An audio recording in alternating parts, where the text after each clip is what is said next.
Dito ba sa Korea may tinatawag na awol? So ano ba ibig sabihin ng awol dyan sa atin sa Pilipinas? Absence without official leave or absence without leave. Di ba yung bang lilibang ka sa trabaho nang hindi ka nagpapaalam? Sa atin, sa Pilipinas, pag ginawa mo yan sa isang company na pinapasukan mo, sa isang trabaho, di ba may mga karampatang parusa na binibigay sa atin, minsan suspension, ganyan. So dito sa South Korea mga lods, meron din. Alam niyo ba ang mga parusa or mga consequences pagka nag-awol ka sa iyong company rito sa South Korea? Ang pinaka-worst na pwede mangyari sa'yo, abangan mo dito sa video natin.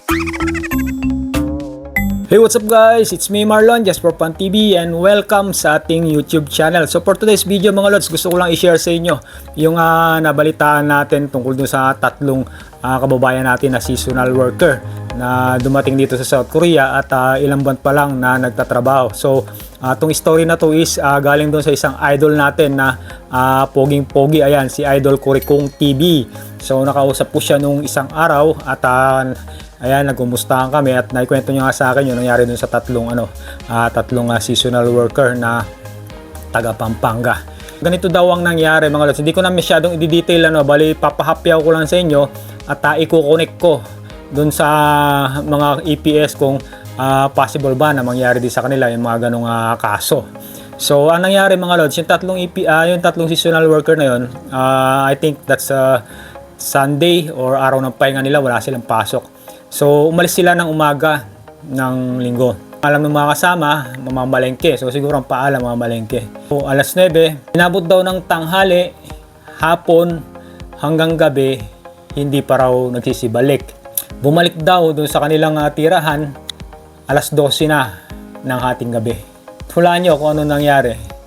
Pagbalik nila doon sa kanilang tirahan, ayan, kinabukasan, pinapauwi na sila ng kanilang employer. Bakit? Kasi nga, na-report na sila na sila'y nagsitakbo o nag-TNT. So dito sa South Korea mga lods, marami mga cases na ganyan, lalo na sa mga seasonal farm worker. Hindi naman bago yung mga ganyan pangyayari dito sa South Korea. Noong mga nakaraang taon pa lang, ng mga unang bugso ng mga seasonal worker dito sa South Korea, talagang napakarami na nagsitakbo at naging TNT. So syempre, sa mga employer dito, hindi na rin sila bago sa mga ganyang pangyayari. So ang nangyari sa tatlong kababayan natin, ayan, palibasa hindi umuwi ng maghapon at inabot ng ating gabi bago bumalik, ayan, ni-report nung amo na nag-TNT na o nagsitakbo na. So meron daw konting paninipsip o panunulsol na galing dun sa mga kasamahan dun sa trabaho na Pinoy din, na sinulsulan yung amo kasi sinabihan ng ganito, ganyan, na nang hindi maganda tungkol dun sa tatlong kaya yung amo, ayan, ni-report sila na nagsitakbo na o nag-TNT. So, pag nabalik nila nun sa gisoksan nila o sa tinitirahan nila, ni-report na rin sa opisina sa Pilipinas, ayan, kinuha na sila ng ticket pauwi. At kinabukasan, ayan, pinauwi na sila dyan sa Pilipinas. So, it could be a case na katulad ng isang awol, di ba? Yung absence without leave. Kahit na sabihin natin na ilang oras lang sila nawala. At dahil nga yung mga ganyan pangyayari is common dito sa South Korea na yung isang ay tumatakbo, tumatakas. So yung haba ng oras na nawala sila mga lods. So nagkaroon na ng conclusion yung mga kasama nila sa trabaho at pati yung amo nila na sila'y nagsitakbo na. So ano ang connect nito sa mga EPS? Pwede rin mangyari sa inyo yung mga ganyan na mga instances. Paano? Kung halimbawa ang isang EPS nag-absent, hindi pumapasok sa trabaho ng 3 hanggang 5 araw. Halimbawa, nang walang dahilan mga lods, nang hindi alam nung amo kung ano yung dahilan. Kasi minsan may mga kababayan tayo na nagpaparelease sa isang employer tapos ayaw i-release. Ayan, yan yung tinatawag na pinagbabawal na technique. Ayan, yung una, sabi nila, pulyangin mo yung trabaho mo, pulyangin mo yung gawa mo. Pangalawa, umabsent ka, mag-absent ka para mainis sa yung amo mo at palayasin ka. So, mga pinagbabawal na technique yun mga lods.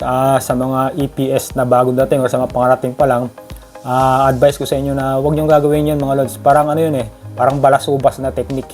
Diba? Kung ayaw mo sa isang company, magpaalam ka ng maayos, sabihin mo ng maayos. Kung ayaw kang payagan, wala kang magagawa. Huwag mo ipilit kasi lalo na kung wala namang violation sa iyo yung amo. Diba?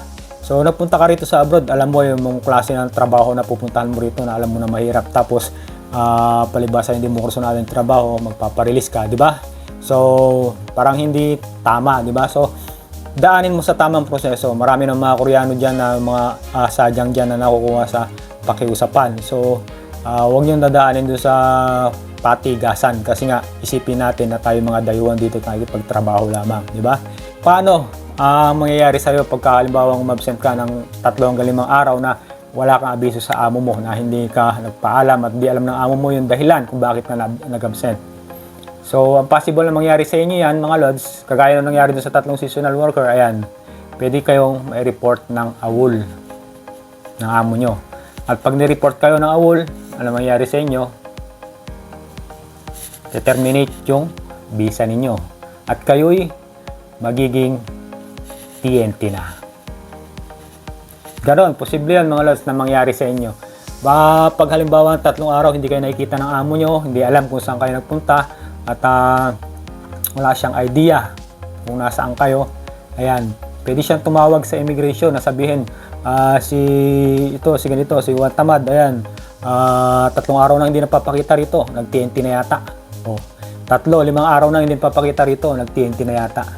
So, pag tumawag siya sa labor at sa immigration na ganon, yung sadyang ninyo, ayan, syempre, ano ang immediate na gagawin ng immigration at ng labor? Cancel na yung visa mo, ikakat na yon, di ba? So, ang labas mo nun, TNT na, di ba? So, kaya sa mga kababayan ko dyan na EPS, maging doon sa mga papunta pa lang dito or sa mga nandito na at baguhan na, yan ang iwasan nyo mga lods, yung absent kayo ng sunod-sunod na 3 hanggang 5 araw na walang abiso, na hindi alam ng amo ninyo o ng employer ninyo ang dahilan. Kasi pag nainis yung amo nyo sa inyo, itatawag lang kayo sa labor at sa immigration, isang tawag lang sa immigration at sabihin lang na AWOL, nag-AWOL, sige ganito, hindi ko alam kung saan na napunta, hindi ko na nakikita. So, wala na. Todas na kayo, di ba? So, artista na kayo, K-pop na kayo. So, ganun mga lods ang sistema. Kaya na-share ko sa inyo para maiwasan nyo yung mga ganun na senaryo. So, tingnan nyo, yung nangyari dun sa 3 na seasonal worker. Maghapon lang sila nawala, umaga hanggang hating gabi. Nai-report ka agad sa immigration na sila ay nag-TNT. At once na may report yan mga lods, hindi na mababawi yan, mahirap nang bawiin yan.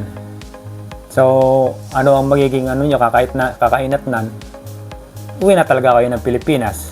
Yun ang pinaka magiging worst na parusa sa inyo mga lods pag nakawal kayo rito sa South Korea. Yung nag-absent kayo ng sunod-sunod na araw na hindi napapaalam sa amo. Pwede nila kayong i-report at sabihin na kayo tumakbo na. At pag kayo na-report na sa immigration, hindi na mababawi yun. Nakaano na kayo na bilang isang TNT. So pagka balik nyo dun sa amo at na-report nyo na kayo, wala na, papalisan na kayo doon, napapalayasin na kayo doon.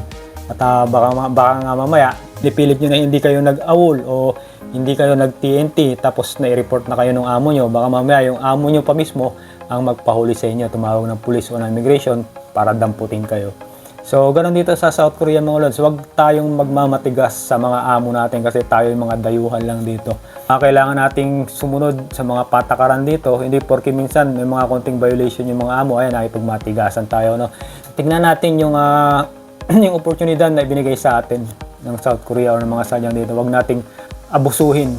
So, yan lang mga lods, may share ko sa inyo ngayon konting tip o konting trivia or konting idea tungkol sa pag-AWOL. Wag nyo susubukan yan mga lods, masisira ang buhay nyo. Diba? So, shinare ko lang sa inyo mga lods para para magkaroon kayo ng idea at maiwasan nyo sa mga parating pa lang dito, sa mga baguhan pa lang dito. Kung gusto nyo magpa-release, kung ayaw nyo yung trabaho, magpaalam kayo ng maayos. Marami naman mga amo dyan na dadaan sa mabuting pakiusap. Diba? So, wag nyo ipipilit yun sa inyo. Isipin nyo, unang-una, mga dayuhan lang tayo rito at nakikipagtrabaho. Huwag nating abusuhin yung ating karapatan. Isipin natin na mas makapangyarihan sila kasi kanilang bansa to at pwede nilang gawin kung ano yung possible na makakapinsala sa atin, di ba? So, we have our rights, di ba? May kontrata tayo. Pero, hindi ibig sabihin na abusuhin natin yung kontrata natin laban sa mga employer natin, di ba? So, yan lang mga lods, may share ko ngayong araw at hopefully sana may na-pull kayong idea kahit na papano sa short vlog natin na to. So, bago tayo magtapos mga lods, shoutout ko lang yung mga kababayan natin. Ayan, si Idol Rihina Natividad from Isabela Province. Ayan, mega loud shoutout sa iyo, madam. Ayan, aspirant yan si madam na mag-e-exam pa lang ngayong taon na to, ngayong 2024. So, pray lang madam. na sana makapasa ka. Alam ko papasa ka, madam, kaya galingan mo. At mega loud shoutout din kay Ma'am Imelda Mondo. Ayan, mega loud shoutout, madam. Ingat po dyan sa trabaho. God bless po sa inyo. At syempre, yung isang kaibigan natin na nasa Saudi Arabia, ayan, si Mati Sin. Ayan, yun yung kanyang pangalan sa YouTube, Mati Sin. Mega loud shoutout din kay Madam Mamot Bansil Kaltig, ayan, from Saudi Arabia. At isa siyang aspirant na nagsi-self-study. So, pray lang, madam. Aral lang na mabuti para soon nandito ka na rin sa South Korea. So, yan lang mga lods. May share ko ngayong araw. Hopefully, sana may natutunan kayo kahit papano. At salamat sa suporta. Ingat-ingat sa mga kailangan ng mundo na roon. And God bless sa inyo lahat.